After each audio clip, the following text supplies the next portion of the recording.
Good morning.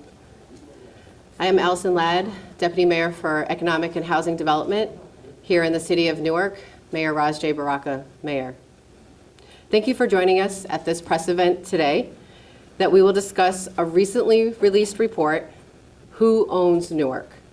This report was released by Rutgers' David Trout, Director of the Rutgers Center on Law, Inequity, and Metropolitan Equity, CLIME. David Trout is a Rutgers law professor and also a member of the Mayor's Equitable Growth Advisory Commission. Unfortunately, David was unable to join us today because he is traveling. However, Director Trout is very pleased with the Mayor's advancing actions immediately, as will be discussed today during the press event. As we begin, I would like to share a few highlights from the report before introducing Mayor Baraka.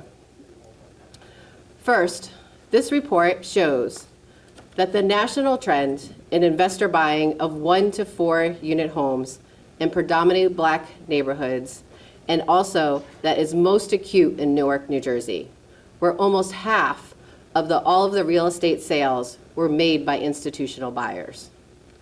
The trend is growing out of the foreclosure crisis. Second, neighborhoods became the target of investors seeking returns from rents, and the largely anonymous outside companies seem to be setting neighborhood housing prices, markets, and terms, and benefit the investors. Third, while CLIME detected that there is no illegal activity, the report states that the threats to Newarkers and government policy goals are significant. They include rapidly rising rents, decreased homeownership, high barriers to affordable housing production goals, rental displacement, and less stable communities. So specifically, data here for the City of Newark per the CLIME report shows a dramatic increase in institutional investor activity in the residential market starting around 2013. And as of 2020, almost half of all Newark residential sales were to institutional buyers. The institutional investors are buying up to 1 to 4 unit buildings in our South and West Ward predominantly, in areas like Weequahic, Upper Clinton Hill, West Side Park, Fairmont, and Vailsburg. So as this report talks about who is also buying the properties, it does state that 3 of the largest investors are real estate companies that appear to be operating as new large-scale corporate landlords. And even some are anonymous. For the sellers, the report calculates that almost a third of the arm's length transactions to institutional buyers are directly from individuals. The other primary sellers are other institutional buyers and are various entities related to the foreclosure processes. So in closing, the author, David Trout, writes that this report should not be construed as making allegations of wrongdoing on the part of any of these investment companies. Nothing CLIME uncovered suggests illegal conduct of any kind. Real estate investing is a constitutionally protected activity. But these trends demonstrate the strong probability of rapid rising rents, lower home ownership rates, a diminished Black middle class, market challenges to building affordable homes, and even more housing instability in our low and moderate income Newarkers and possibly displacement. So I know Mayor Baraka is here today, and he is coming to the podium to discuss his response to this report that was related from Rutgers, Who Owns Newark. Mayor Baraka.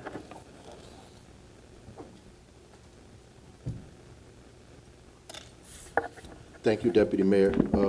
Again, I just want to thank Rutgers and David Trout and the people that sit on the Equitable Growth Commission for us in the city for their empirical evidence that we probably felt anecdotally for some time in the city, that there are actors who are purchasing the property in the city. There is really, these folks are anticipating being able to get the kind of rents that they think that previously they could not get in the city of Newark, which means that they're beginning to invest and purchase and buy property here in the city. So on the one hand, it signals that people are interested in Newark and interested in Newark's growth and future. On the other hand, they are taking full advantage of that by purchasing all of the properties that they can get their hands on through foreclosure and through private sales, soliciting people through private sales. And on Monday, the report release was staggering. Who owns Newark? It signals that we must create a stronger, more equitable laws, regulations, and policies to ensure that Newark is a part of the growth of the city. As was stated, nothing that is being done is out of the ordinary. This is a constitutionally protected, as was stated, practice. People can buy real estate either through foreclosure, through city auctions, or through individuals. To do it in bundles and bulk fashion signals something else is afoot. We knew this for some time, which is why we have done many things to try to mitigate the increase in rents as we witness development and growth in the city, because you have to have actually both. You have to have development and growth, but you also have to mitigate that growth by creating affordable housing. That from the Neighborhood Development Program in the West Ward, where we have 9 developers of color, men and women-led development companies are developing 40 parcels of city-owned land into residential and affordable housing now. That's happening now in the West Ward. To increase investment in affordable housing for residents who make $34,000 for a family of 4, we invested $20 million to develop housing for that population of folks. We doubled the Live Newark program to assist residents become first-time homeowners, and using land bank properties to create Section 8 homeowners and give them those opportunities as well. At the same time, we understand, even through the inclusionary zoning ordinance and all the other issues that we are pushing, that is still not enough.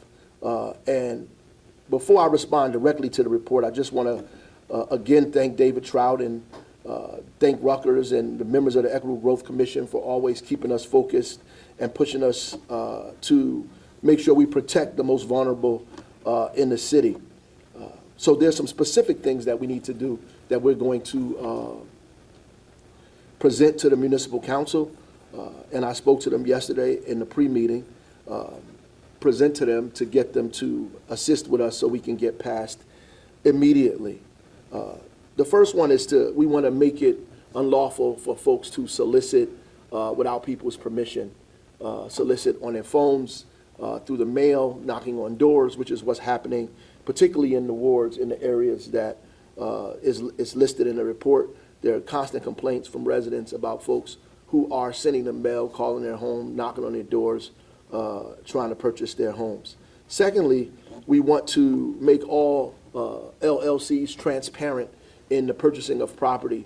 All the properties that are purchased in the city that are purchased by LLCs, we are locally going to demand that they have a name, an address, a phone number, someone that we can hold accountable. And that helps us in various ways. It helps us around liens. It helps us around the cleaning of a property. Identifying who owns these properties under LLCs has been extremely difficult, not just for Newark, but for folks all around the state. And we believe that there is discussion at the state level, well, we know is discussion at the state level about this, that is moving a little slow. So in Newark, we're going to pass our own legislation to make all these LLCs a little bit more transparent. We also want to institute a fee for certain landlords who are not under rent control or subject to rent control, a fee for owners and landlords that increase fees above 5% over year. In all protected rent control properties, you cannot increase the rent more than 5%, and any increase has to be done. There has to be substantial development to the property itself, and it follows the cost of living increases as well. So those properties that are not protected by that, we are asking the municipal council to put a fee on those properties that increase rent over 5% year over year. Third, we'll add a deed restriction to all city-owned and property and all land bank property that requires those properties, whether they are rental properties or home ownership properties, to remain affordable.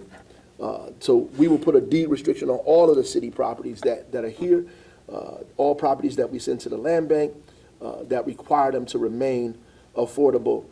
So if anybody purchases anything from us or anything from the land bank, that those properties must remain affordable. Fourth, I will convene a meeting in the coming months that we talked about even prior to this report coming out with investors, developers of color, community development corporations, nonprofits, and smaller developers to develop strategies on how we can work to invest in underinvested and disinvested communities in our city. We will review all of the recommendations proposed by the report, and we will develop an action plan to ensure community development occurs in all 5 wards of the city. And what that is saying and does is those corporations, the corporations that are purchasing the property, are influencing the market.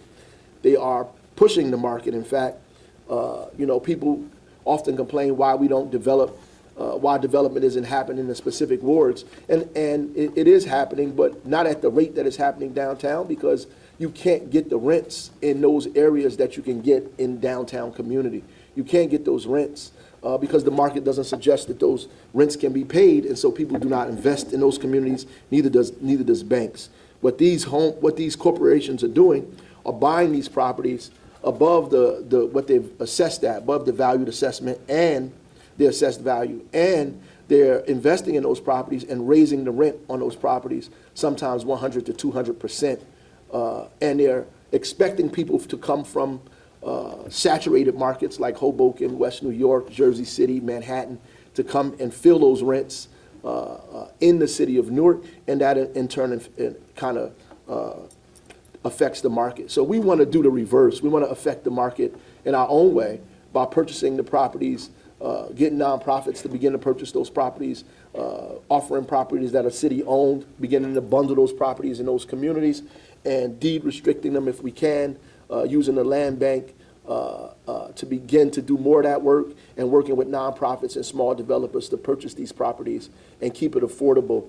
It's only the real way to combat this, the only real way to combat this, besides all the legislation that we think should help mitigate those things at the same time. So that being said, I just want to thank everybody for being here. And I want to take this opportunity to bring words. I believe Richard Camilleri from the Equitable Growth Commission is coming up. I don't see Deborah Smith Gregory here. Is she here? Oh, Deborah Smith Gregory is here. She's behind. I can't see you behind that pole. So I would invite them to come up. They sit on in the Equitable Growth Commission and make comments about the report.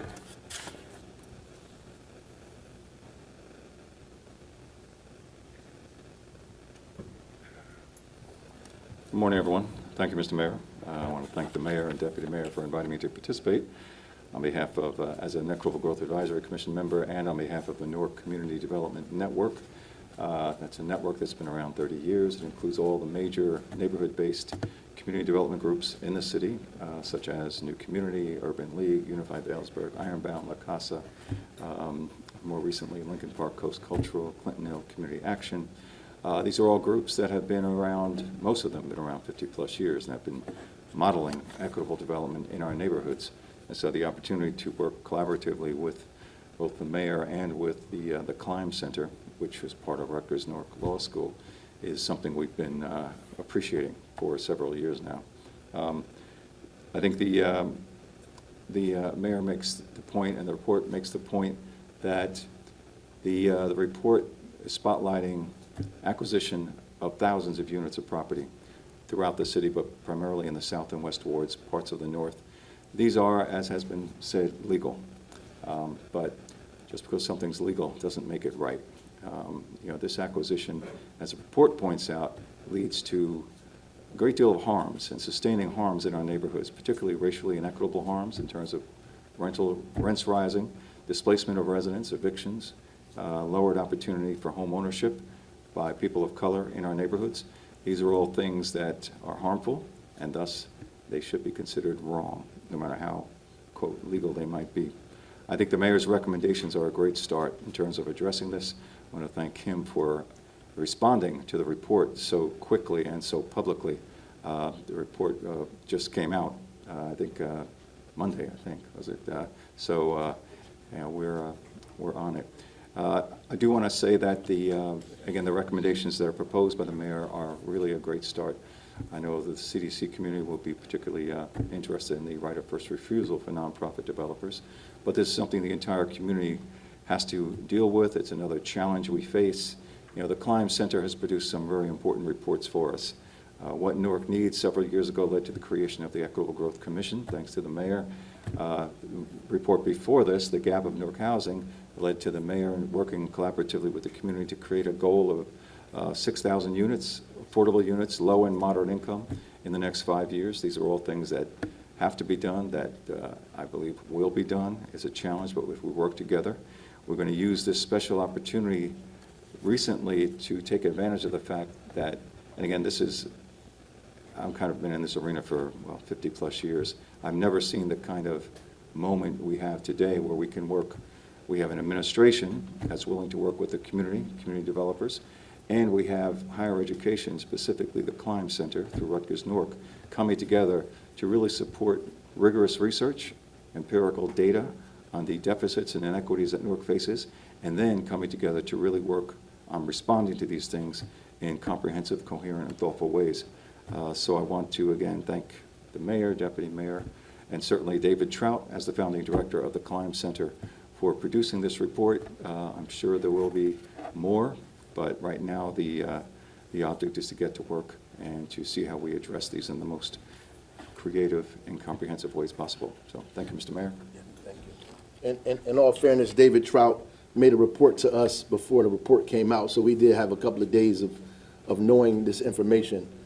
So we didn't, the response is not like he came out and told us, obviously, because we worked together. Come on, Deborah McGregor.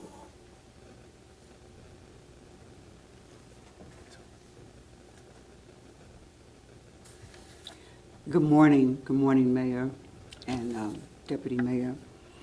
So I serve as the Vice Chair of the Equitable Growth Advisory Commission, which was created as a harbinger to what this report has shown.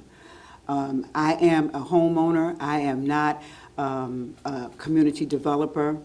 And for those of us who are homeowners, and I live in the South Ward, we know that this is not a surprise. As a matter of fact, we've been knowing for a while that it feels like we've been preyed upon between the phone calls, between the signs, cash houses, cash for sale, your houses. This has proliferated our neighborhoods, particularly in the South Ward and the West Ward. And so what this report did was to confirm, as the mayor said, the anecdotes that we talk about as residents about what we're seeing. And so one of the things that the commission will do is look at the recommendations that the report issued and work to strengthen them, but also to make sure that the mayor and the municipal council have a collective power to implement this. We're not saying that we don't want houses to be sold or that we don't want new people to come into our neighborhoods, but we are saying that the community is first and that we have we have an opportunity to make sure that our communities get stabilized. So one of the things that the mayor talked about, the city government laws that would create the transparencies of LLCs.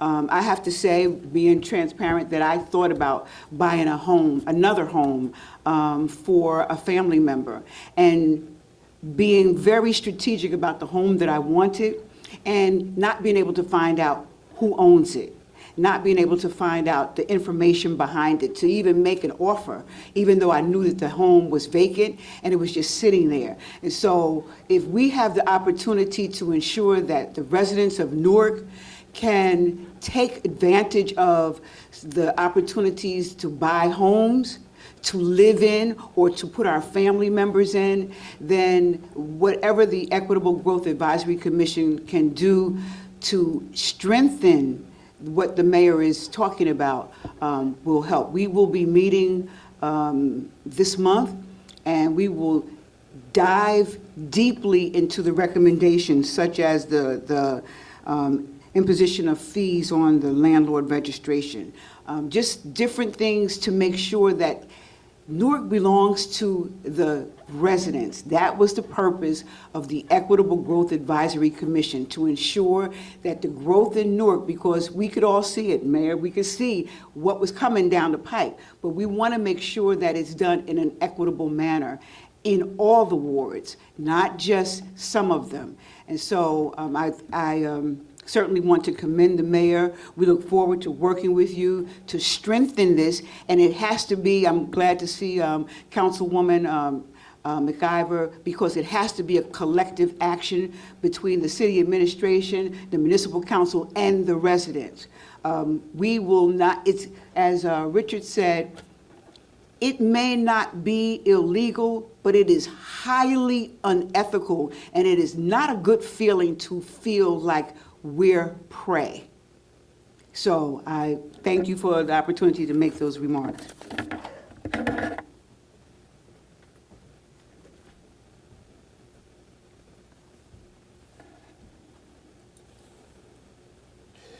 I also want to acknowledge other members of the Equitable Growth Commission. Gerard Crowder is here.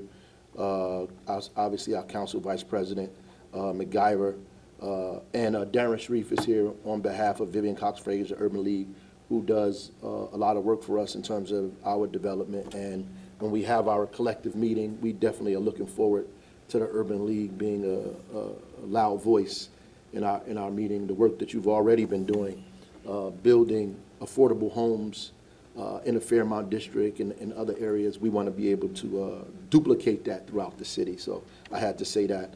And of course, the BA is here as well. And this is something we're going to, we are like grateful to the Climb, Center for the report and all the reports that they keep coming out with. They work closely with us through the Equitable Growth Commission. This is exactly what we need the university to do. Or also to just be us running around telling stories about what we think is wrong and can't really put it or materialize it into real data. And what they do is take what we feel is wrong and materialize it into data for us that helps us begin to advance legislative solutions to these problems. And this is not going to rest on a municipal level. I assure you that this is going to be talked about on the state level, at the state legislature as well. Many of the things we want to do, obviously, the state legislature is going to be required to be involved in it in some capacity. And I'm sure that some of these folks are going to challenge some of the, things that we are putting into place here, which is going to force a state kind of remedy or a court remedy. But we look forward to that because this is probably the only way that we can get the resolution that we need. And in any press have any questions? Yes. Mayor, if I understood right, you said that you have a land bank that will try to buy some properties and then you could put a deed restriction on it? So right now, there are properties all properties that the city owns. That's number one. We own properties. The land bank has properties that are city properties that we give to the land bank. Those properties by itself, we can deed restrict. Right now, people can purchase those properties and do whatever they want with it. So they can purchase those properties like they did 20 years ago. There's a bunch of people who purchased land, city land, and built 3-family homes and charged $600,000, $700,000 for those properties. If we deed restrict those properties, it will limit their ability to raise, to sell those properties at numbers like that, right? And then other properties that we acquire through that, maybe the land bank does purchase property. If they do, if it becomes under the auspices of the land bank, we will ensure that those properties are also deed restricted. So what kind of inventory or numbers do you have or do you normally get in a year? I assume some of them are from lien foreclosure? Yep, the city unfortunately has thousands of properties. And They are under the purview of the municipal council for the most part. We do an auction, which is what the law suggests now. After the auction, those properties are then sent over to the land bank upon request. This council has to vote on sending them to the land bank, and the land bank can do what they need with it. What we need to do is have more properties that are sent to the land bank, obviously, and we need to do it more expeditiously. And as few properties as we can sell like that at the auction is what we should be doing, especially to speculators. Even though the auction isn't the largest number of properties in the report, those properties are coming from sheriff sales and, as Deborah Smith Gregory pointed out, from individuals selling their homes to investors who are knocking on their door, calling their phone, purchasing their property at values above what they, think they could get for the property. Yes. Aside from this trend, specific trend with corporations buying up the homes, are there other trends right now on the city's radar that you're going to hopefully focus on, and then as far as housing goes? Yeah, I mean, we've already been trying to focus on that. One is home ownership, because an overwhelming amount of folks in the city are renters, which adds to the growing wealth gap in the state. So just us doubling the amount of money that we give folks to purchase homes, trying to, just the deed restriction on affordable housing properties that we want to sell. All of those are strategies to kind of reduce home ownership, reduce the cost of home ownership, and increase that for the residents of our city. That's number one. Number two, the rents are going to increase in the city as development continues to happen.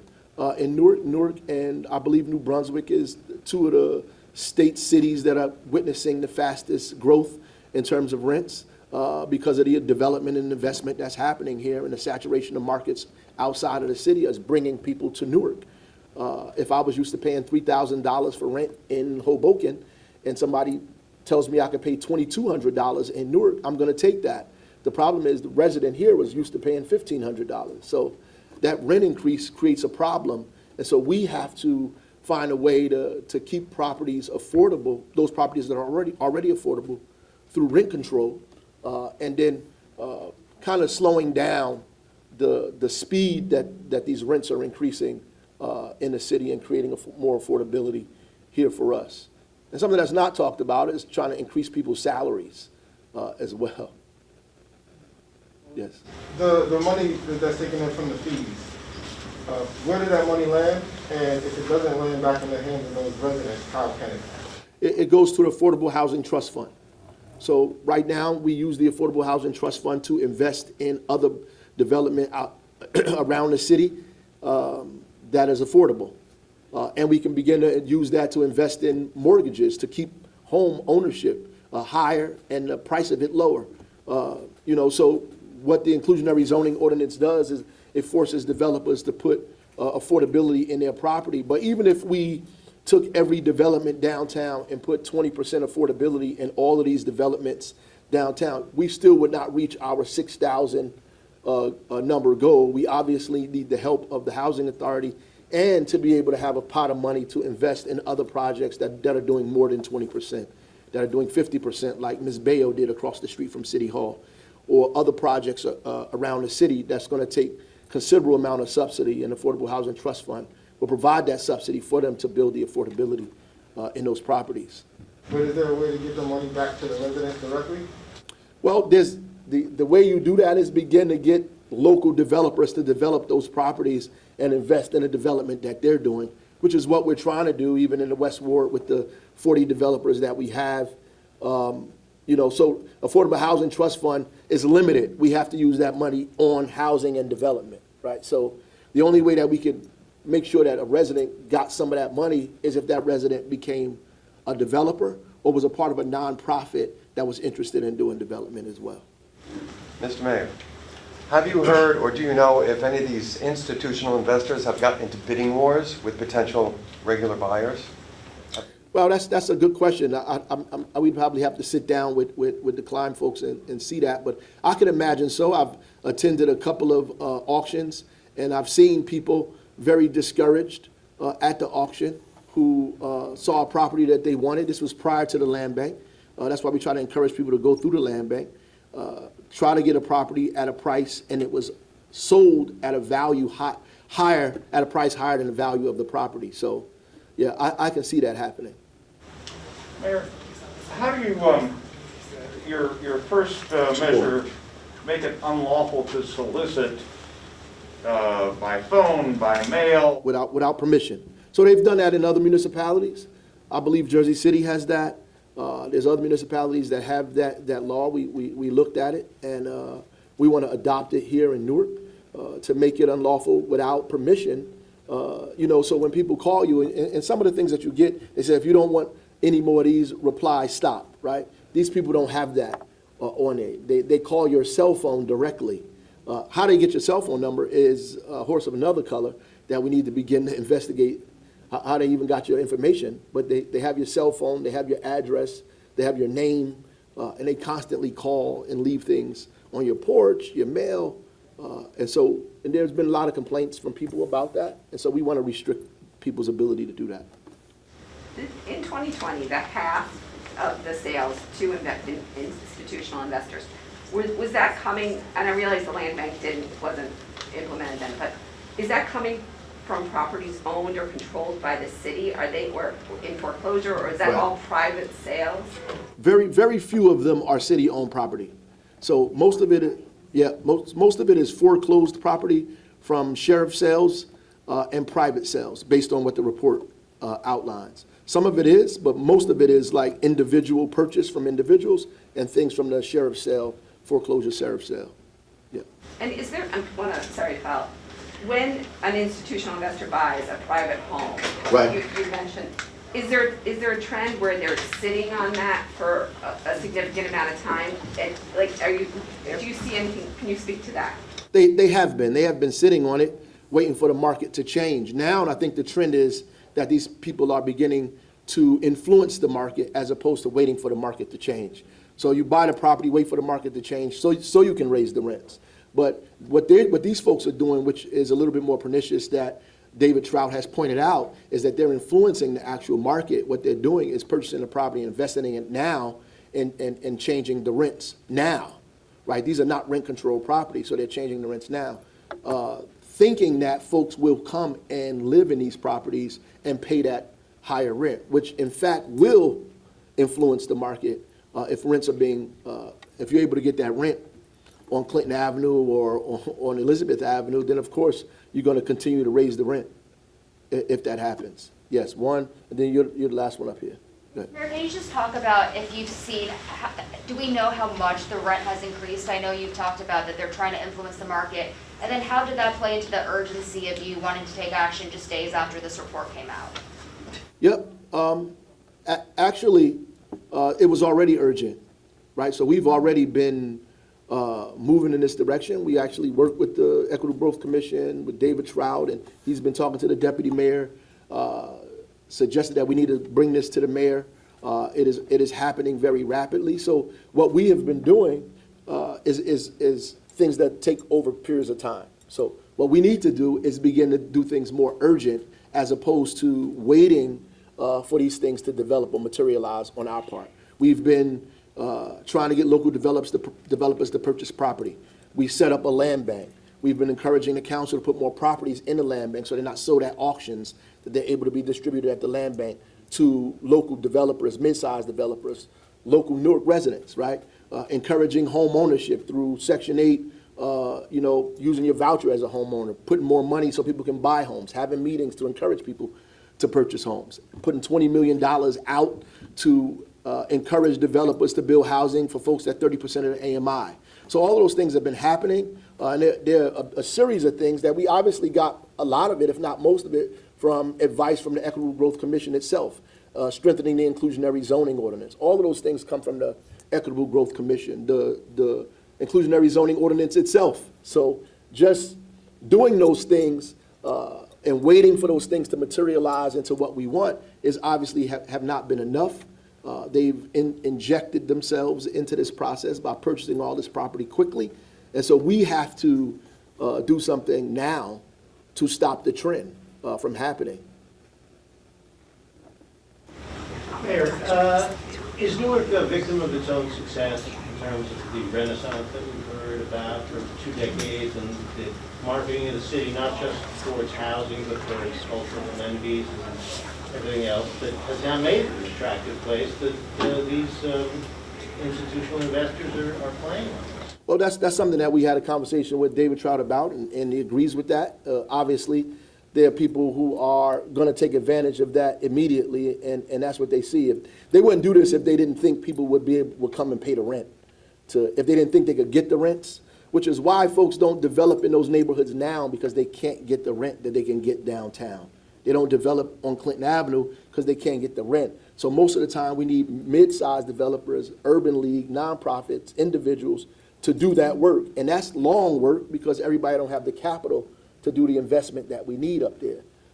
When folks begin to see that they can get that kind of rent and that people will come and live in those neighborhoods, they're gonna, invest immediately, which is what's happening.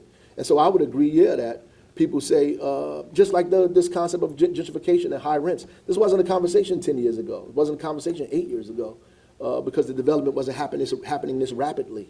And because it's happening this rapidly, people are going to take advantage of it, particularly since other communities are saturated with their housing, and housing is a problem all over the state of New Jersey and all over this country.